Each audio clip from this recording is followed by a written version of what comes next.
All right, FlatsClass YouTube fans, I'm walking you through the brand new boat that Chris Peterson and his team here at Hells Bay Boat Works have put together for our new season next year. This boat, I chose a couple of differences in professionals that I've had in the past. And we'll start here at the back of the boat since I'm the guy that spec'd it out. And the first thing you're gonna notice is that I put a Bob's Machine Shop jack plate in here instead of the Atlas plate. They have to put this in a certain way, but it's gonna give me 2 more inches of lift and it reacts way faster than the Atlas plate did. I went back with the Pro Series 2 from Power Pole. I felt like that size pole does a good job on this. It's light, and I don't have the height that I would have with the blade where I might have to fight it with my push pole. I've got a T-bore push pole holder up there like I always do, and you see the rod tubes here for my sissy bar that we slide in here, or as you say, sportsman assist bar. It's the worst marketing name, a sissy bar, the sportsman stabilization bar. Yeah. So I've got that on there. I love having the sissy bar up there just because it allows me to move up and down really quick. It is not in the way of push pulling because I keep mine in the front. I put cup holders in there. I keep tools in there. I have cameras on there. Works flawlessly for me. One of the things I changed this year so I have more compartment space, I really have no need for a live well, none. So I went ahead and put the battery and the charger inside the live well compartment. I don't have any plumbing going in there, so it just gave me added space. I can keep some safety gear in there and some extra things. And it's just out of the way. I don't have it up front. The batteries aren't getting corroded by putting nets and things up there. I've got 2 empty compartments on either side. I went with rod tubes both aft and forward. I like having that so I don't have to walk down the back to the back of the boat. You know, as a guide too, having all this stuff back here gives the stuff up front access for your clients. That's right. You know, they put their stuff in there. They don't ever have to stuff right. Traverse back here. You'll notice this year I went with the Sirius XM Weather.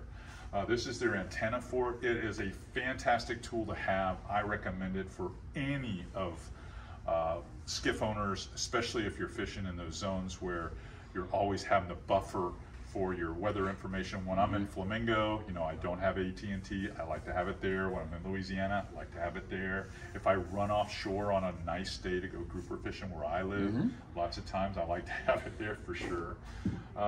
Tabs on the toggles this year, not a whole lot different. I put my charger up here for my Power Pole fob. I've got a fast charge here, a USB and a fast charge here. It's 2 different types of clips inside there that worked out great for me.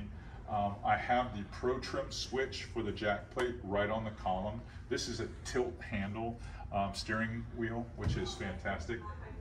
If you've never had these grab bars over your helm, trust me, you want them, because if not, people want to touch the screen on your Raymarine. This is a Raymarine Pro Axiom 9-inch screen. When it's on and someone touches the screen, it'll put a waypoint or man overboard thing. This solves that every time because they're just grabbing the... Plus just walking around in the boat is coming forward and aft. Just having a place to hold on to, and getting in and out from the trailer. It just lets you just pull right up in there really nice and have to give a place to hang on to. I also have, how big is that? Is that like 15? I don't know, but it's well insulated and it holds ice for days. It's almost like having a Yeti. Almost. Right here inside. These are fantastic, very convenient. As we move forward, up here, I'm gonna have this completely empty, which is rare. All I have to do is put maybe some life jackets up here and leave plenty of room for all my clients' storage or just whatever we happen to bring. Traditional Hells Bay fuel gauge. Hey, it's the best. It doesn't lie. When you're out of fuel, you're really out of fuel.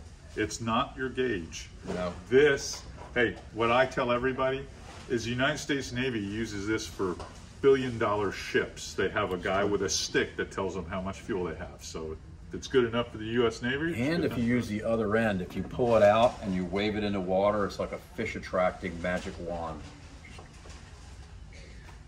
Nah. Got to see that. I don't know if I believe it. Up here, you can see I've got my eye for my stool or my casting stand, whichever I have, because I do have an Emperor chair for this. Yeah, you're putting a true stool up there instead of a casting platform. Right? I love having the bow cleat. It just works out for me. Between having a line here and being able to tie off maybe midships on one of the handlebars or tying off the pulling platform, I always have multiple places. I've got the power pucks. I don't know if I'll ever have a trolling motor without a power pucks. I just think it looks way cleaner. It's a great connection, and it's great for like you say, quick release. Absolutely. Put it in the truck if you're going to go into a restaurant and it's done. And then I have the 52-inch shaft power pole move PV. This is the saltwater version. This is by far and away the best trolling motor in the galaxy, I think. I think definitely the galaxy. It's quiet, it's strong, and it never lets you down.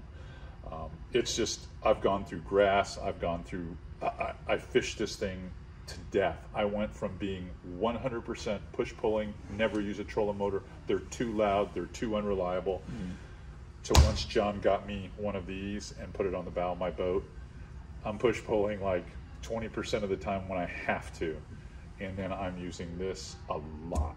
It's that just stepper motor, when it turns, it's just so smooth and quiet, and everything. No vibration. I know, it's just unbelievable the difference between that and everything else. Yeah, it's when people say, yeah, you know, maybe it's a little expensive. I go, listen, it's the last trolling motor you'll ever buy. It's that solid state. I go, and the difference it makes on catching fish is you get what you pay for. I mean, it is a little more expensive, but it is unbelievable. Titanium shaft. That smaller head up there doesn't bounce around as much. It's just unbelievable. It is nice. It is super nice and really well made. And then the Ramblin' trailer itself is pretty impressive.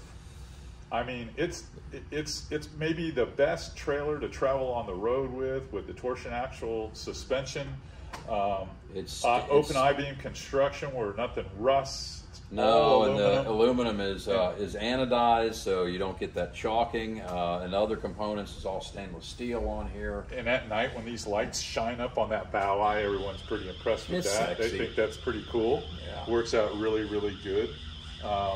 And then the painted on keel guard, you know, that's something that I always say is, years past, I never wanted one, but now in so many rocky places where I am, where I know that keel's going to kiss a rock before anything else, somebody it's who's nice constantly beaching it up on the sand over That's time. Right. It's like you're running it up on sandpaper over and over again. So yeah, it keeps it from wearing out. A couple layers extra on there with the keel guard. Yep. But like I always say, both yourself and your entire team here, from Al Keller, Jake, Dan Hunt, the plant manager, and all the guys, craftsmen that work behind those double doors over there, you guys build one hell of a product.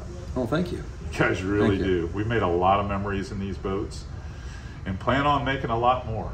Yes, sir. All right. Appreciate you, man. Thanks for showing me around the shop today, too.